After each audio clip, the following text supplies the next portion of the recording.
Yeah, we're going to mainly see rain, but we'll start off the next few hours with some snow and then transition to a mix and then eventually get to all rain by about 10 o'clock this morning. Temperature is going to be a little warmer than yesterday. It didn't get to 40. We'll be right around 43 for the afternoon, but you can see it is going to be a damp Friday for us. Tonight, big game tonight, the game in Boardman. It's also going to be a little windy today and tonight. Some 25-mile-an-hour gusts, and it's going to be sloppy out there at Boardman for the football game. Temperatures will stay mild, but still dress warm, and also make sure you have your wet weather gear. There you see the rain showers continuing afternoon, evening hours.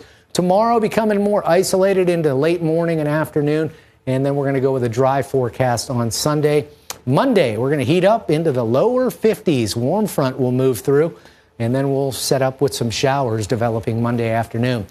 Temps today and tomorrow, low to mid 40s. Not as cold tonight, 39, but have the umbrella ready for today. Sunday, sun and clouds. We'll see 47, low 50s Monday, and then a sharp drop off back to the low 40s.